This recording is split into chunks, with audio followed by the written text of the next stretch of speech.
Shalom Bapak Ibu, hari ini saya mau mengajak kita untuk merenungkan bagian firman Tuhan dari Matius 28 ayat 19 dan 20. Ini ayat yang sangat terkenal, semoga Bapak Ibu tidak ada yang lupa akan ayat ini. Saya akan bacakan secara cepat.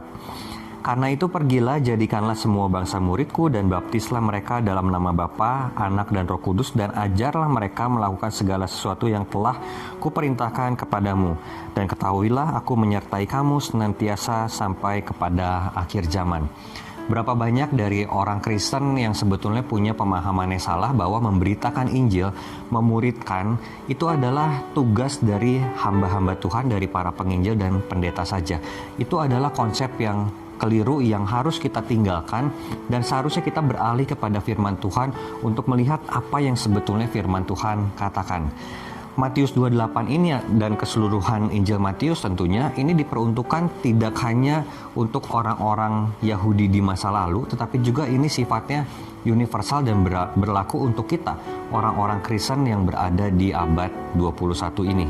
Jadi sebetulnya setiap orang Kristen itu mempunyai tugas untuk pergi ngapain? Pergi untuk menjadikan semua bangsa menjadi muridnya Tuhan. Nah Bapak Ibu, adakah kita mempunyai pola pikir ini? Adakah kita memikirkan orang-orang di sekitar kita untuk kita mengajarkan firman Tuhan kepada mereka, memperkenalkan Kristus kepada mereka, atau kita malah cuek aja dengan orang-orang di sekitar kita? Mungkin nanti ada Bapak Ibu yang protes gitu ya, dalam tanda kutip, yang mengatakan katanya pergilah, jadikanlah semua bangsa. Berarti kita harusnya perginya itu jadi kayak seorang misionaris ya. Nah ini juga pemahaman yang keliru Bapak Ibu. Seorang pendeta, juga seorang teolog dan seorang dosen pernah mengatakan bahwa ujung buminya orang lain itu adalah sampingnya kita, sebelahnya kita. Orang-orang di sekitar kita itu sebetulnya adalah ujung buminya dari orang lain di tempat yang jauh. Jadi ketika firman Tuhan mengatakan pergilah sampai ke ujung bumi, bukan berarti dan tidak harus semua dari kita melakukan perjalanan misi dari kota ke kota, ke pedalaman demi pedalaman. Tidak seperti itu. Lihatlah orang di sekitar kita, karena orang-orang di sekitar kita adalah ujung dunianya dari orang-orang yang berada di belahan dunia yang lain. Beritakanlah Injil kepada mereka, ajarkanlah firman Tuhan, muridkanlah mereka.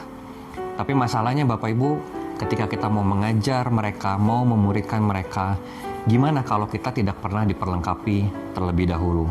Karena itu pelajarilah firman Tuhan baik-baik, setiap persekutuan doa, setiap pembinaan, setiap khotbah di hari Minggu, pelajari itu supaya apa? Supaya kita dibekali dengan firman Tuhan, kita diubahkan oleh firman itu, sehingga kita bisa memuridkan orang lain, mengajarkan firman Tuhan yang benar, yang merupakan ajaran yang sehat kepada orang-orang di sekitar kita.